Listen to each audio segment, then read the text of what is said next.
नमस्कार, मेरा नाम सुरजीत है और इस वीडियो में मैं 11वीं क्लास समर ज़ोन 2023 का पेपर डिस्कस करूँगा।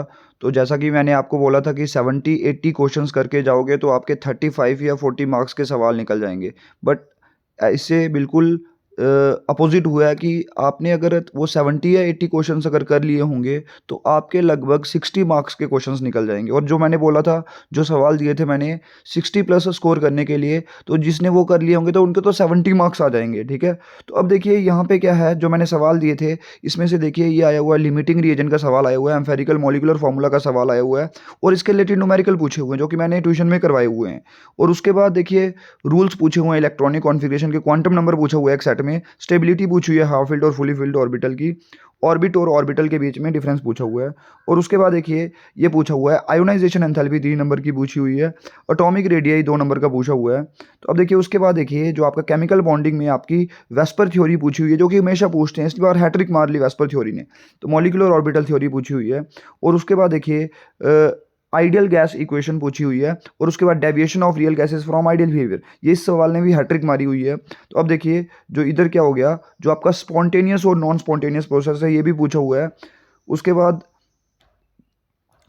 बाद आपका इक्विलिब्रियम से आपका पूछा हुआ है, कॉमन आयन इफेक्ट, इसने भी हैट्रिक मारी हुई है, ये भी लगातार पिछले 3 सालों से लगातार आ रहा है ये सवाल। और उसके बाद पूछा हुआ है आपकी A properties, atomic radii, ionisation enthalpy, colouration to the flame, बिल्कुल ऐसा ही सवाल पूछा हुआ है।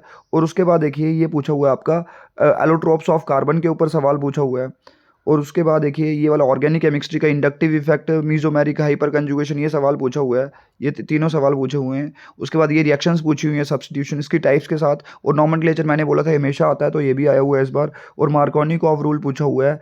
और उसके बाद ये आपका इलेक्ट्रोफिलिक सब्स्टिट्यूशन रिएक्शन पूछी हुई हैं। और उसके बाद ऑक्सीडेशन नंबर पूछा हुआ है और उसकी कैलकुलेशन पूछी हुई है। और उसके बाद ये आपका ये पूछा हुआ है, स्मॉग पूछा हुआ है, पॉल्यूटेंट पूछा हुआ है, एसिड रेन पूछा हुआ है, तो ये भी सवाल पूछे हुए हैं। तो देखिए वर्ड्स रिएक्शन जो थी वो भी मैंने इस वाले इधर दी हुई थी, जो आपके ऑर्गेनिक के सवाल थे वर्ड्स रिएक्शन। देखिए ये सवाल जो कि बहुत सारे बच्चों ने नहीं करा हुआ है वर्ड्स रिएक्शन वाला सवाल, तो ये देखिए ये भी दिया हुआ है, वर्ड्स रिएक्शन वाला सवाल भी था इंपॉर्टेंट वाले सवालों में। तो उसके बाद देखिए पेपर को देखते हैं अभी। तो पेपर बहुत ज़्यादा आसान पेपर था। और देखिए अगर ये पेपर जिस बच्चे का पास नहीं हुआ, तो मैं गारंटी दे रहा हूँ कि उसकी कभी केमिस्ट्री पास हो ही नहीं सकती। बिकॉज़ ये पेपर मैंने इंपॉर्टेंट सवाल आपको बोले थे कि 70-80 सवाल करके जाओ, जिसने वो कर लिए होंगे तो वो पक्का पास हो जाएगा। बट जिसने ये सवाल नहीं किए होंगे तो वो ज़िंदगी में कभी केमिस्ट्री पास हो ही नहीं सकता है, ठीक है ना? बिकॉज़ ये पेपर बहुत ज़्यादा आसान था। तो अब देखिए इसके डिस्कस करते हैं इधर। तो which of the following has the maximum number of molecules? तो देखिए यहाँ पे क्या आंसर होगा, इसका होगा 10 ग्राम ऑफ हाइड्रोजन। ऐसा क्यों होगा? बिकॉज़ 10 ग्राम ऑफ हाइड्रोजन में आपके मोल्स कितने आ जाएँगे? 5 मोल आएँगे। और 44 ग्राम ऑफ कार्बन डाइऑक्साइड में इधर कितना मोल होगा? इधर 1 मोल होगा। तो ये बिल्कुल आसान सवाल है। और एम्फेरिकल और मॉलिक्यूलर फार्मूला बिल्कुल आसान है, सिंपल होल नंबर रेशियो होता है और एक्चुअल नंबर ऑफ एटम्स जो होता है वो आपका मॉलिक्यूलर फार्मूला होता है। ओपन सिस्टम, ये भी बिल्कुल आसान, थर्मोडायनामिक्स का सवाल। Caesium is the most reactive alkali metal, बिल्कुल सही है। क्यों? बिकॉज़ इसकी आयोनाइजेशन एंथैल्पी सबसे कम होती है। Carbonium ion means carbocation, carbocation के ऊपर चार्ज क्या होता है? पॉजिटिव चार्ज होता है, ठीक है? तो सवाल पूछा हुआ है why atoms with half filled orbitals have extra stability. ये तो बहुत बार सवाल हमने टेस्ट में लिया हुआ है, इसका ट्यूशन में टेस्ट लिए थे, जो बहुत बार सवाल दिया हुआ है। तो इसका क्या होता है? Symmetrical distribution of electron and the exchange energy. Okay, why do elements in a group shows chemical properties, similar chemical properties? इसका जवाब क्या होगा? इसका जवाब ये होगा कि उसकी वैलेंस शेल कॉन्फ़िगरेशन क्या होती है? एक जैसी होती है, तभी वो क्या होता है, कॉन्फ़िगरेशन उसकी एक जैसी होती है। तभी उसका वो ग्रुप में जो एलिमेंट्स होते हैं उनकी प्रॉपर्टीज क्या होती हैं? एक जैसी होती हैं। वह और बॉन्ड ऑर्डर पूछा हुआ है, तो इसका बॉन्ड ऑर्डर आएगा 1 आएगा और इसकी कॉन्फ़िगरेशन लिखनी है। और ये बिल्कुल आसान सा, केपी और केसी के बीच में रिलेशन, ये भी हमने करा हुआ था। तो केपी इधर, केपी किसके बराबर आएगा? केसी के बराबर आएगा, बिकॉज़ डेल्टा एन की वैल्यू कितनी आ जाएगी? 0 आएगी। बिल्कुल आसान सवाल। और उसके बाद देखिए ऑक्सीडेशन नंबर के MnO4 में मैंगनीज का कितना आएगा? ये भी मैंने सवाल दिया था आपका, इधर आएगा आपका कितना? +7। बैलेंसिंग में देखिए बैलेंसिंग भी बहुत ज़्यादा आसान होती है, 2-3 स्टेप में ये होती है, तो ये भी बहुत आसान है।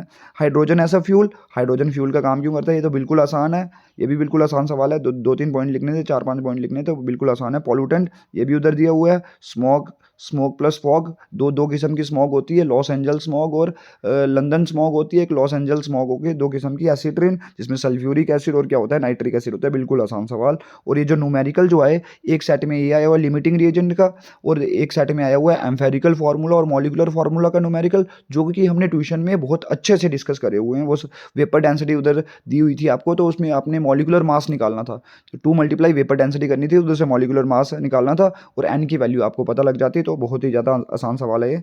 अभी इधर क्या पूछा हुआ है, explain with reason why 3p electrons in nitrogen are unpaired and have parallel spin. तो इसका जवाब क्या होगा, इसका जवाब देखिए क्या होगा कि इसमें आपके वो होगा हुंस रूल लगना है इधर। हुंस रूल में मतलब पेयरिंग आप तब भी करते हो कि क्या करते हो, मतलब पहले हर एक ऑर्बिटल को एक एक इलेक्ट्रॉन देते हो और उसके बाद क्या करते हो, उसके बाद पेयरिंग स्टार्ट करते हो। आयोनाइजेशन एंथैल्पी बिल्कुल आसान, डाउन द ग्रुप क्या होता है, डिक्रीज होती है और अक्रॉस द पीरियड क्या होती है, इंक्रीज होती है।